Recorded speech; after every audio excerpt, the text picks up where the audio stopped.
Welcome to another edition of the Insider Mailbag. I'm Jared Johnson. I'm joined by the Mighty Joe Yeager. Well, Mighty Joe, I said another edition of the Insider Mailbag. I don't know how many of these we've done on campus, but it's been a long time since you and I on campus have done. I've answered questions from inside the Red Raider subscribers, but here we are outside the USA talking about Texas Tech sports. And how are you, though? How have you been? How was your Christmas? Give us a brief Mighty Joe recap or update of how you've been. Yeah, doing great. We had a low-key Christmas, and that's fine with me, man. I don't necessarily need all the hubbub or the turmoil that comes with, the whole swarm of locusts descending and gathering together for the feast, So right. I was cool with that. But, Tech Hoops looking really stout right now, so that always improves my mood.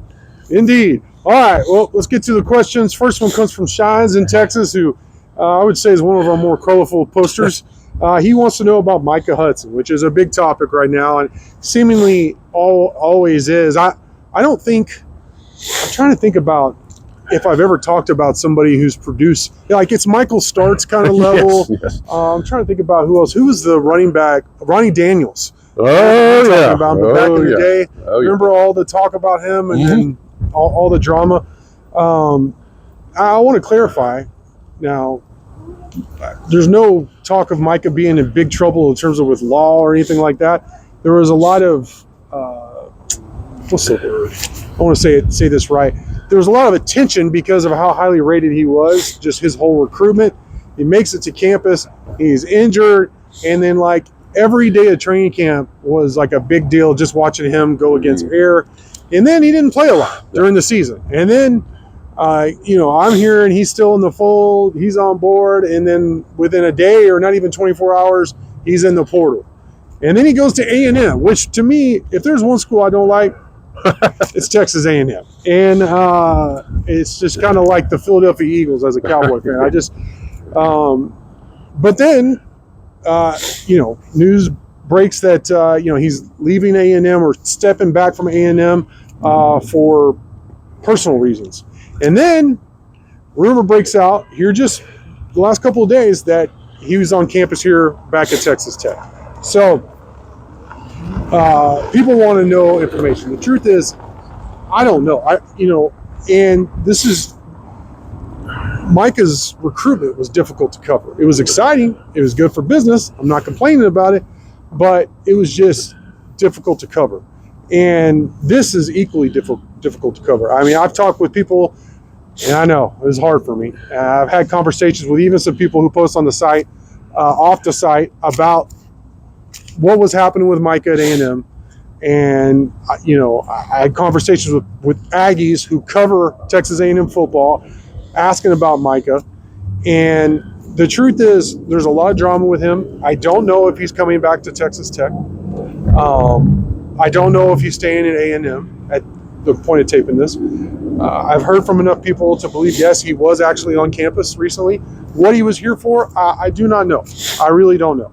And in terms of the mechanisms for if he were to come back to Texas Tech, I mean, I believe it would have to be in the second transfer portal window. And that's not till spring. It would be like after spring ball. So he would miss spring yet again. Is that important or not? I would say it is. I mean, he missed spring last year and he didn't play a lot. He missed a lot of the summer. He worked back in, and then in fall camp, was trying to get acclimated. So I think it would be important. I just want to say here, I have heard nothing saying he's coming back in terms of from a source. Nobody has been committal on that at all. But if I've learned anything in doing this for over a decade, even here just at Texas Tech, is never rule out anything, never say never. So that's where I'm at. I wish I had more info for you, but that's what I know. That's all I could tell you.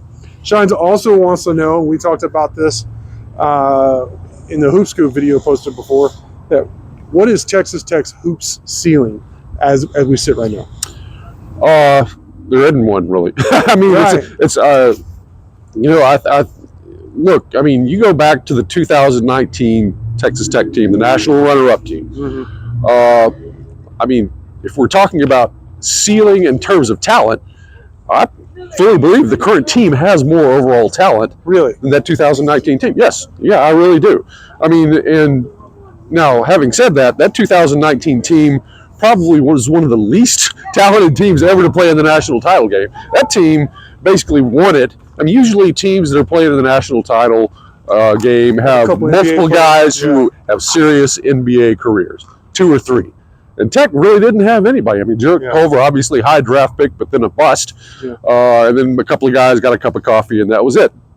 That's usually kind of a recipe for, at best, kind of an Elite 8 type of a squad. But this team made it. So what I'm saying is the current team, yes, I think several guys who are probably more talented than anybody on that roster. So if you're looking at ceiling in terms of talent, that team made it within a whisker of winning the national title with lesser talent. So what does that say about this one? So what it comes down to ultimately, and this happens for so many teams every year, is it basically comes down to chemistry and coaching and also staying healthy. Yeah, luck. Luck comes into it. Yep. Yeah, I mean, so if those things come together, and it does look like the chemistry is coming along, it looks like a pretty cohesive, well-knit team. So if you have that, you got guys getting healthy again. All indications are that McCaslin is a top-level coach. Yeah.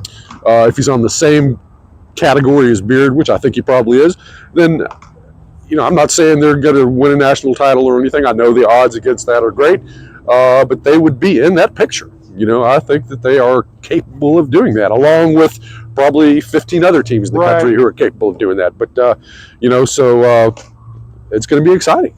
One thing that, in my experience of covering the NCAA tournament, you really see it, as you've done it several times as well, when you're there, especially if you're closer to the floor and you can see some of the adjustments being made.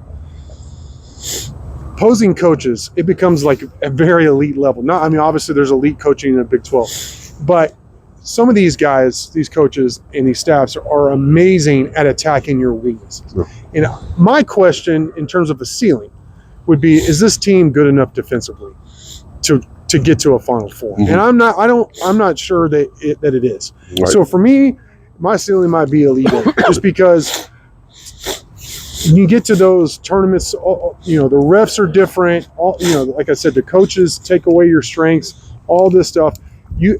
Elite defense allows you to overcome a poor shooting night, even for a team that's so obviously gifted offensively like this team. So for me, that would be my big question. Is like, I think the ceiling is going to be predicated on just how good how much they improve, to continue to improve defensively. But hey, I hope you're right.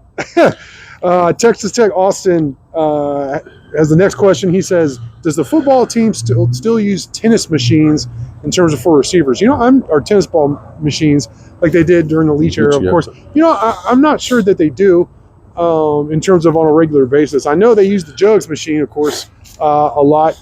And, I think that's a good idea. And McGuire, head coach Joey McGuire, is definitely the kind of guy that, hey, he's like, if that's what worked for receivers in the Leach era, then we'll bring it back. So if enough of y'all hit him up, Texas Tech Austin, you hit him up on Twitter or something like that, he's a guy who will listen, and he will try whatever he thinks within reason that could help the team win. But I can't remember all those practices I've been out ever seeing the tennis ball machine, but that doesn't mean they don't use it some other time. But the jugs machine is definitely something you see receivers use a lot.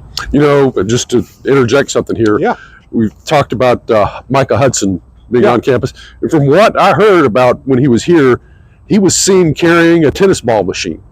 Oh, so, this is the mystery is beginning to come clear here. Micah may be bringing back the tennis ball machine for Texas Tech. There you go. If possible. All right, next question comes from Cajun Raider, who says, how does Texas Tech compete with the new NIL rules in terms of revenue sharing, and with the fact that, basically what Cajun was alluding to was guys are still going to get paid basically like NIL money possibly under the table. Now collectives are going to go away, and how Texas Tech plans on competing is by doing the full revenue share up to the cap, so to speak.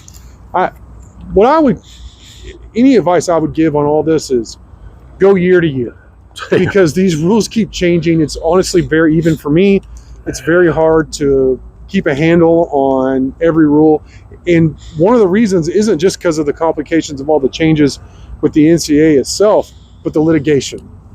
The litigation kind of pops things open and changes things all the time, whether it be the JUCO rule, NIL itself, a lot of these changes are being made through the court system, the judicial system in litigation. So, and I don't have a judgment on, I mean, I do have a judgment on that. I don't need to share it right now in order to make this point that just go year to year. Texas Tech plans to go full revenue share.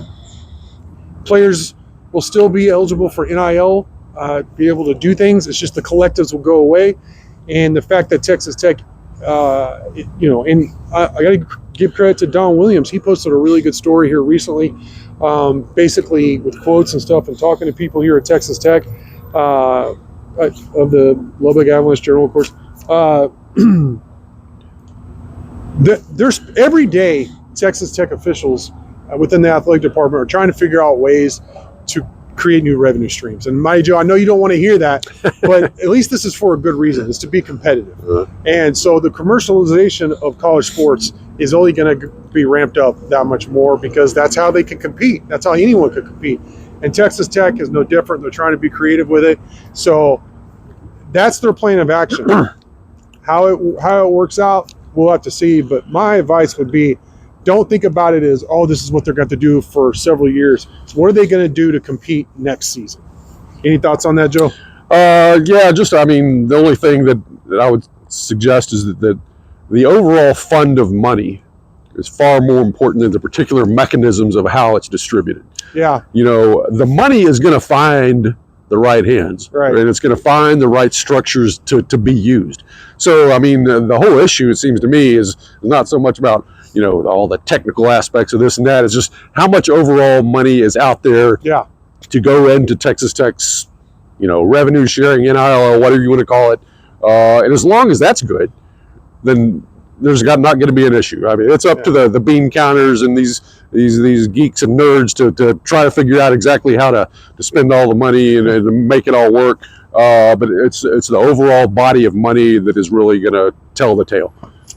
Well, geeks and nerds run the world, man, whether it be politicians, lawyers, bankers, whatever, you know. So tip the cap to them. And bottom line is, what Texas Tech has shown us here recently is that there is money. There's a heavy investment behind Texas Tech athletics, and there are several people out there willing to put their money where their mouth is in support of Texas Tech to make them relevant, to make the athletic department relevant. Next question comes from Texan, one of my favorite posters, who wants to know about skill position replacements on football. What do you think, Mike Joe? Obviously, Barron Morton coming back. You have guys like Caleb Douglas, Coy Aiken coming back. But what do you think about running back and some of the other spots? Yeah, you obviously got a couple of pretty good prospects at running back, Jacoby Williams and Cameron Dickey. Yeah. It's kind of hard pressed to remember the last time Texas Tech had two top backs who were probably somewhat equal in terms of overall ability, but who were so different in the way they carry the football, you know. And you hear a lot of talk about, well, he's a change of pace back. With Texas Tech, with those two, you really do have a change of pace. Whether you're going from Dickey to Williams or vice versa, the defense is going to have to play differently regardless of which one of those guys is on the field. I think those are the top two prospects coming back in all likelihood. Tight end, John Carlos Miller is the primary guy that's returning. It was just by committee last year at tight end, with so many guys out there all playing big reps and doing some good things, although maybe not utilized as much as a lot of people would have liked. But John Carlos Miller, obviously a very skilled guy, very athletic. We'll see. I don't know if they're going to continue to give him a shot at defensive end here and there on the edge, which we saw some of that last year. But I think that's the main guy at tight end. Well, there's the guys coming back, and everybody you mentioned, I expect to play big roles. But also, Tech has this transfer portal class coming in. And,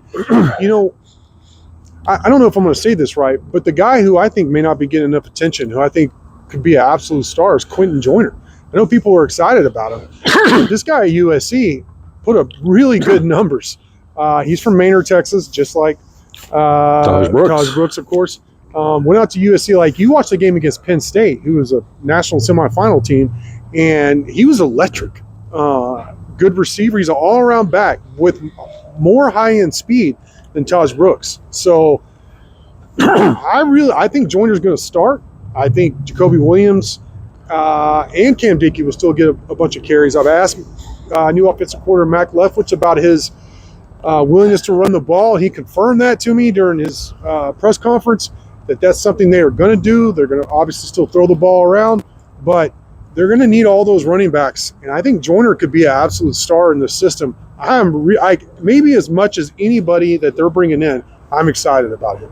So I know a lot of people, they celebrated him signing, but that was such a rush in the transfer portal. Left and right, there was like 2 or 3 big-time studs, like one of the top guys at their position, like seemingly on a daily basis for a while. I think some of it got lost in the shuffle. And Joyner, I think Tech fans should be really excited about, along with those guys coming back. And then you have Cameron Valdez, who's a veteran coming off an injury. So you have a nice mix there at running back and all the skill positions, really. I'm excited about that. It's crazy to think that you're losing your all-time leading rusher, just a guy who had one of the best careers regardless of position in Texas Tech football history. But I don't feel like there's going to be a big drop. Right, it's hard to say, but that's how I really believe. Yeah. All right. The final question comes from Lance, who wants to know what has happened to Kerwin Walton. Why not start someone else? Yeah, I mean, with Kerwin Walton, what you see is what you're going to get. Yeah. I mean, he is what he is at this point. Why he starts, I think it's it's kind of a chemistry thing. Yeah. It's good for team morale for whatever reasons. I don't know all the particulars of it, but Coach McCaslin's got a pretty good thing going right now. He doesn't want to disturb anything. I mean, I heard somebody say the other night, you don't mess with happy. Yeah. And this team is pretty happy right now. And Kerwin and their starting lineup has been consistent. There have been some injuries that changed things up. But when everybody was healthy, you got your same starting 5. It seems to be working pretty good, so don't mess with it. As for Kerwin Walton specifically, okay, so he's not scoring a lot. He's not hitting a lot of shots. He's a designated shooter. We understand that. But he's capable of doing that. Yeah. The defense knows that he's capable of doing that. That means they can't just leave him alone out there. They have to assign a man, because the minute you start forgetting about him, he is going to start knocking down threes, right? Yeah. If you leave him alone. So what that means is basically he's a court spacer. Yeah. You have to, if he's out there, you got to have somebody out there patrolling him, which leaves space for everybody else, for guys to drive, for Toppin to do work inside. Yeah. So he functions in that regard pretty well. Also, he's not a bad defensive player. I mean, he's not great, and he has moments where he's not so good. But I mean, for the most part, he's an adequate defensive player, and he doesn't make a whole heck of a lot of mistakes. And you say, well, so what? But at the Big 12 level, it's hard to find people who can get 10, 15 minutes a game and not screw things up. So, I mean, if you got a guy out there who can just kind of go out there and hold serve and allow other guys to rest a few minutes here and there, then that's got some value to it. So I think that's the main stuff that's going on with Kerwin Walton. He's never going to be a star, but he does serve a purpose. Yeah, and I think, like you said, whoever said, you don't mess with happy, Overton and Anderson coming off the bench have been lethal. Yeah. And it's not always both. It might be one night, one the other. But I think clearly Coach McCaslin and the staff like those two guys coming off the bench, some of the matchups, some of the rotations. And, hey, it's been working. They've won 5 of 6, and they're rolling. So I'm with you on that. And with Kerwin, that's something that I understand the question, but it seems like it's brought up all the time. And it's just like, hey, they're winning. Yeah. Let's roll with it. Let's see what happens. But Mighty Joe, man, really glad we're back doing these mailbags together here on campus. Great stuff from you as always. Thank you all for watching, and until next time.